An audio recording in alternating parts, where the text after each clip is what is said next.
था 2015 में किया गया एक एग्रीमेंट कतर और भारत का, जिसकी वजह से कतर विवश हो सकता है भारत के एक्स नेवी अफसर को छोड़ने के लिए और फांसी की सजा रोकी जा सकती है। जानेंगे क्या है मामला। तो वहीं दूसरी तरफ कतर पर अमेरिका को भी अब संदेह होना शुरू हो गया है। तुर्की, कतर और कई जगहों के ग्रुप पर खास बैन लगाना शुरू किया है अमेरिका ने। अमेरिका का भी गुस्सा अब फूट रहा है कतर के ऊपर। जानेंगे क्या है मामला। तो वहीं दूसरी तरफ पाकिस्तान ने क्या सीज फायर को तोड़ा है और भारत के लिए समस्या पैदा की है। जानेंगे जियोपॉलिटिक्स में क्या कुछ चल रहा है। आइए जानते हैं इन खबरों को विस्तार से। आपको बता दें, इस वक्त ज्यादातर मीडिया अगर आप निकाल कर देखेंगे तो यही डिस्कस हो रहा है कि कतर ने जो भारत के साथ किया है और कतर जो हमास के साथ रिलेशन रख रहा है, कतर का रोल क्या है। तो आपको बता दें, सबसे बड़ी बात यह है कतर और सऊदी अरब में पटता नहीं है। दोनों बिल्कुल ही एक दूसरे के विरोधी हैं। सऊदी अरब अपने आप को समझता भी है और है भी, ऐसा माना भी जाता है। अभी तक में जो मुस्लिम देश हैं उसका सर्वोच्च नेता माना जाता है सऊदी अरब, और कतर चाहता है कि नहीं, मुस्लिम देशों का सर्वोच्च नेता मैं बनूं। तो जिस तरीके से हमने आपको बताया था 360 डिग्री विदेश नीति अपनाता है कतर। क्यों अपनाता है? कतर चाहता है कि हर कुछ मेरे तरफ से हो, दुनिया को मेरा महत्व पता चले, और ऐसे में वो आतंकी ग्रुप को भी फंडिंग करता है, अमेरिका के मिलिट्री बेस भी रख रहा है, ईरान के साथ रिश्ते भी रख रहा है। अब इसका एक एग्जाम्पल देख लीजिए, सबसे बड़ा एग्जाम्पल, जब तालिबान के साथ अमेरिका का समझौता हो रहा था तो कहाँ पे हो रहा था? कतर में, दोहा में। ईरान के 6 बिलियन रिलीज करने के बदले में 5 अमेरिकियों के साथ सौदा हुआ। किसके बीच में हुआ? कतर के बीच में हुआ। अमेरिका ने पैसा दिया कतर को और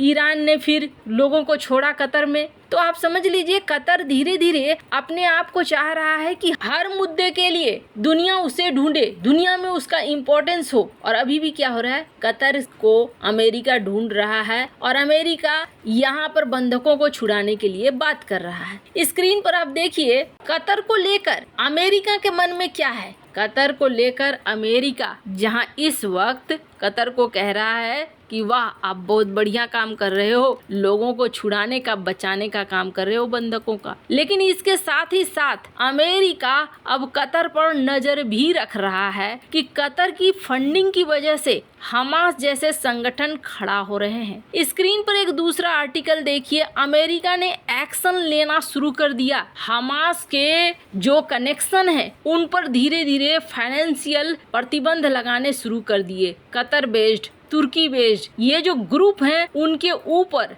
आतंकवाद संबंधित सैंक्शन लगाने शुरू कर दिए हैं। हमास से जुड़े संगठनों पर, चाहे वो कतर बेस्ड हो या तुर्की बेस्ड हो, अमेरिका ने एक्शन लेना शुरू कर दिया है। अब कतर, आपको बता दें, हर समय एक जैसा नहीं होता है और कतर इस बात को जानता है। कतर ने गलत रास्ता पकड़ लिया है और उस रास्ते के तहत कतर ऐसे संगठनों को फंड कर रहा है जो संगठन किसी न किसी के लिए काल बन रहे हैं, किसी न किसी के लिए मुसीबत बन रहे हैं और ऐसे आतंकी हमले कर रहे हैं जिनको जस्टिफाई नहीं किया जा सकता है। तो अब क्या होगा? जैसे अमेरिका ने शुरुआत कर दी ना प्रतिबंध लगाने की, ऊपर से कतर का एक बड़ा प्लान था, $475 बिलियन का प्लान था, इसमें भी पानी फिर रहा है। स्क्रीन पर आप आर्टिकल देखिए। आजकल क्या देखा जा रहा है? सऊदी अरब और यूएई अलग अलग बिजनेस में ये इन्वेस्टमेंट करना शुरू कर चुके हैं। क्यों? क्योंकि ये जान चुके हैं कि तेल और गैस का खेल ज्यादा दिनों तक नहीं चलने वाला है।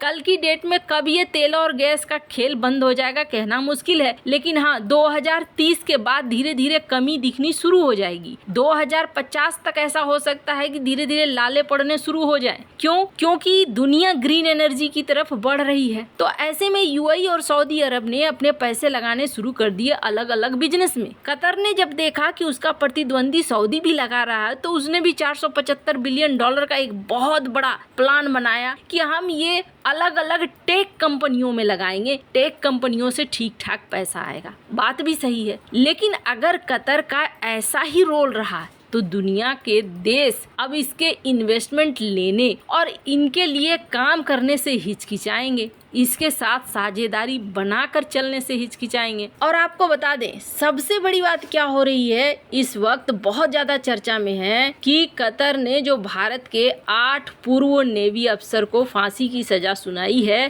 क्या ये रुकेगा या नहीं रुकेगा, और कतर ने ये समय क्यों इस्तेमाल किया। तो फर्स्ट पोस्ट की एक रिपोर्ट है, इन्होंने बड़ा अच्छा 5 पॉइंट सुझाया है और 5 पॉइंट में इन्होंने क्लियर किया है कि कतर क्या सोच रहा है। कतर इस समय इजराइल के लिए जासूसी का आरोप लगाकर भारत के नेवी अफसर को सजा दे रहा है। मतलब समझिए टाइमिंग, इजराइल फिलिस्तीन का कॉन्फ्लिक्ट चल रहा है, यानी भारत के ऊपर दबाव बनाओ, इजराइल का ज्यादा सपोर्ट न करे भारत। दूसरा, चाह रहा है कि इजराइल अब्राहम अकॉर्ड साइन न करे। क्यों? क्योंकि यूएई, इजराइल, सऊदी अरब और भारत ये 4 मिलकर मिडिल ईस्ट में ताकत बन रहे हैं। सऊदी अरब की ताकत बढ़ जाएगी, यहाँ पर कतर ये भी चाह रहा है। तीसरा, इन्होंने जो कहा है कि India middle east Europe economic corridor, इसमें कतर का दोस्त चाइना, तुर्की, पाकिस्तान शामिल नहीं है, इसलिए भी ये चाह रहा है कि इस वक्त किया जाए। चौथा, इन्होंने बताया कि बहुत सारे ऐसे एनजीओ हैं, फंडिंग ग्रुप है, इस्लामिक फंडिंग ग्रुप है, जिस पर भारत एक्शन ले रहा है और ये वजह भी एक कारण बन रहा है। तो वहीं पांचवा ये कहा जा रहा है कि जिस तरीके से कनाडा ने आरोप लगाया कि कनाडा के अंदर निजर की हत्या हुई और ये भारत ने करवाया, वैसा ही आरोप पाकिस्तान भी लगाता है। तो भारत को एक संदेश भेजना चाहा कतर ने ऐसा करके कि देखो हम ये एक्शन ले लेंगे। अब क्या है 2015 का एग्रीमेंट, तो आपको बता दें भारत और कतर के बीच में एक एग्रीमेंट हुआ था 2015 में, जिसमें कहा गया था कि अगर किसी भारतीय को सजा दी जाती है तो उसे सजा काटने के लिए भारत के जेल में ट्रांसफर किया जा सकता है, एक्सचेंज किया जा सकता है प्रिजनर्स को।